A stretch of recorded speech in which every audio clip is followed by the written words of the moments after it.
Okay, 2. Which of the following are aspects of review for the zoning code analysis? And we have FAR, covenants, setbacks, easements, meets and bounds, and parking. All right, so I'm just going to go through and show the answers right off the bat, and then we're just going to talk about each one a little bit just to kind of run through it.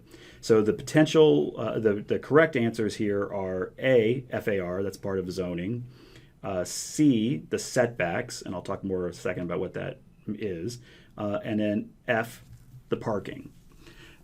Again, this is one of those examples where all of the answers are reasonable answers in one way or another. When you're doing a zoning code analysis, I would actually be interested in the covenants. I would be interested in the easements.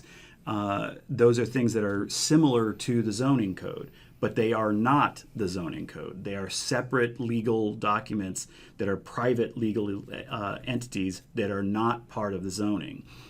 So again, there's many possible answers, and you're looking for the ones that are the best answer. So since this is about the zoning code, these 3 are the ones that are absolutely part of the zoning code. FAR is the floor area ratio, and that's essentially a way of saying how big a building can be on a site. And it's a direct ratio between the square footage of the site versus the allowed square footage of the building that's going to be put on that site. So if you have a 10,000 square foot site and you have an FAR of 1, that means you could build a 10,000 square foot building. It might be 2 stories, it might be 3 stories, whatever. The whole thing is going to add up to the 10,000. If you had a FAR of 12, well, then you potentially can build a quite tall building. If you have an FAR of 0.4 or something like that, that's probably in a single family residence area, something along those lines. So it's just a way of controlling massing in given districts. Setbacks are obviously front setbacks, side setbacks. That's the area that you're not allowed next to the property line to build. In a commercial district, your setback, for example, on the front is probably 0. So just the fact that we talk about them as setbacks doesn't actually mean there's always an actual dimension. Sometimes it's 0, sometimes it's 10 feet, sometimes it's 20 feet, depends on the situation. And parking is one of those things that is a huge part of the zoning code analysis. I have been part of many projects that started and then we did the analysis and then we realized, yeah, they can't afford to put in all the parking that is going to be required for this, and the project stops. It's probably as important as any other part of the zoning code analysis. Now that may change over the years as we go into different kinds of car ownership setups and self-driving cars and things like that. But the exam is not there yet, and so parking is a huge part of these things. Let's talk about covenants for just a second. So covenants can be on many different types of developments, but the easiest way to picture them is like a housing development. And if you've ever gone to like a gated community or any sort of housing development where you drive through and you're like, wow, all the houses kind of look the same. All the roofs are same roof angles or something like that. That's because there's a bunch of covenants on that set of properties. And the idea is to make sure that everything's sort of consistent and that nobody builds anything that's going to lower the property value of somebody else. And if you're in Aspen and you're driving through a development and everything looks kind of Swiss chalet-like, well, that's because there's a bunch of covenants on the land. And so they are legal documents that ride with the deed.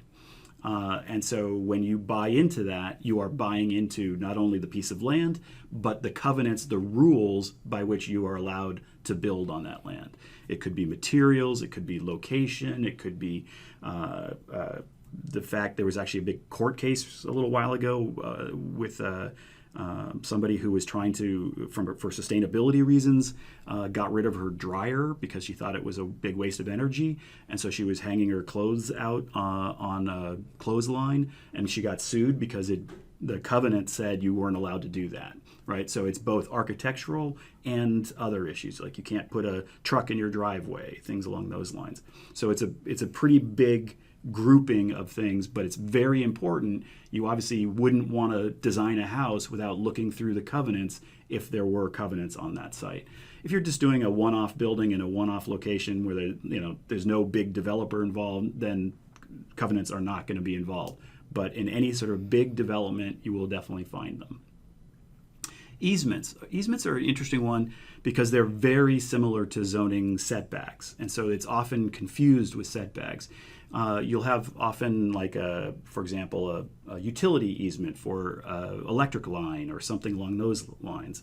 But you can also have, let's say you have a piece of property that, by the way that the property around it got sold off, doesn't have access to a roadway. And so to get a driveway in, you need to have an easement through somebody else's property. So it's that you get the right to put your driveway through and to use the driveway, but it's still actually owned by the other people, by the other piece of property. You can have view easements. You can have all sorts of different drainage easements. So water that's draining from one site can drain through and across another site. You could have easements with livestock. You can have all kinds of different forms of easements. But the big ones that show up a lot for architects are utility easements, driveway easements, and such. So they are a legal document that rides with the deed. So if I own the land, I can't sell you this easement right. You put in a driveway, and then I quickly turn around and sell my property, and the next person buys the property and says, no, you can't put your driveway there. That's not plausible, because when I sold the property, the deed included the easement of that for that driveway. So easements are very similar to zoning code. They are pieces of information about the site that tell you where you can and cannot build, but they are separate legal documents that are essentially contracts between two different landowners, or two different entities, a landowner and a different entity. Meets and bounds is kind of an interesting one. That's a type of survey. It's sort of an old-fashioned type of survey that you have distances and angles, and you kind of put it all together. And there are times these days when you still would use a meets and bounds, but it's kind of a referencing to an old-fashioned survey system. So FAR, setbacks, and parking.